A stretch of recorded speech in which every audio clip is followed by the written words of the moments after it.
Hello dear students, welcome to another lecture of Mechanics of Solids. നമ്മൾ next stress strain റിലേഷൻഷിപ്പിലെ അടുത്തൊരു problem ചെയ്യാൻ പോവാണ്. Find the Young's modulus of a brass rod diameter 25 mm and the length 250 mm which is subjected to a tensile load 50 kN when extension of rod is equal to 0.3 mm. അപ്പോൾ given datas നോക്കുകയാണെന്നുണ്ടെങ്കിൽ നമുക്ക് ഇവിടെ തന്നിട്ടുള്ളത് first തന്നിട്ടുള്ളത് diameter ആണ്, that is D is equal to 25 mm. Unit correct ആണ്, അതുകൊണ്ട് നമ്മൾ അവിടെ തന്നെ ഇട്ടു. പിന്നുള്ളത് ലെങ്ത് 250 mm. അപ്പോൾ ലെങ്ത് 250 mm എഴുതി. ഓർഡറിൽ കുറച്ച് വ്യത്യാസമുണ്ട്, നിങ്ങൾക്ക് നിങ്ങൾ ഇഷ്ടമുള്ള ഓർഡറിൽ എഴുതാം കേട്ടോ. Which is subjected to a tensile load of 50 kN. അതായത് ലോഡ് തന്നിട്ടുണ്ട്, ദാറ്റ് ഈസ് പി 50 kN ആണ്.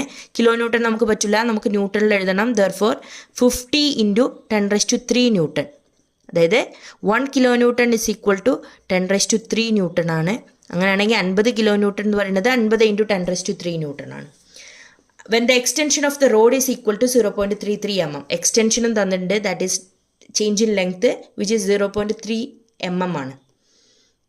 നമ്മളോട് കണ്ടുപിടിക്കാൻ പറഞ്ഞാൽ എന്താ, യങ്സ് മോഡുലസ് ആണ്, that is capital E. Capital ഇൻ്റെ വാല്യൂ എന്താണെന്നാണ് നമ്മളോട് ചോദിച്ച ക്വസ്റ്റ്യൻ. സിമ്പിൾ ക്വസ്റ്റ്യൻ ആണ്, ഡയറക്റ്റ് സബ്സ്റ്റിറ്റ്യൂഷൻ ആണ്. ആദ്യം നമുക്ക് ഡയമീറ്റർ, നമുക്കറിയാം സ്ട്രെസ് ഇൻ്റെ ഇക്വേഷൻ എന്താ, E is equal to stress by strain ആണ്.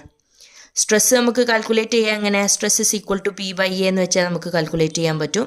അപ്പോൾ ആദ്യം നമ്മൾ സ്ട്രെസ് കാൽക്കുലേറ്റ് ചെയ്യാണ്.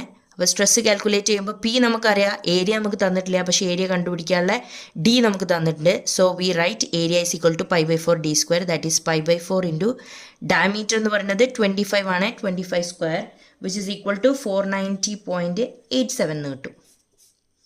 ദെർഫോർ നമുക്ക് സിഗ്മ കണ്ടുപിടിക്കാം, that is stress sigma is equal to P/A.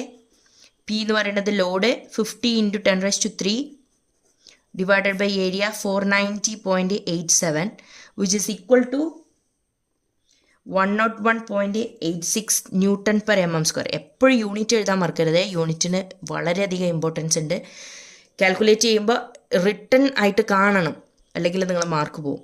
Stress കിട്ടി, ഇനി സ്ട്രെസ് ബൈ സ്ട്രെയിൻ ചെയ്യണമെങ്കിൽ സ്ട്രെയിൻ കിട്ടണം. സ്ട്രെയിനിൻ്റെ ഇക്വേഷൻ നമുക്കറിയാം, change in length divided by original length ആണ്. So strain E is equal to change in length divided by original length. Change in ലെങ്ത്തും original ലെങ്ത്തും directly given ആണ്, 0.3 divided by 250. Therefore small letter E is equal to, that is strain is equal to 0.0012 കിട്ടും. ഇതിൻ്റെ unit എന്താ വരിക, സ്ട്രെയിനിന് unit ഇല്ല അല്ലേ. Change in length divide by original, രണ്ടും ലെങ്ത് ആണ്, രണ്ടും ക്യാൻസൽ ചെയ്ത് പോകും.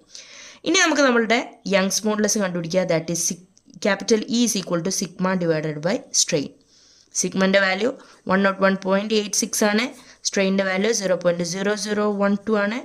So the answer will be 848.3.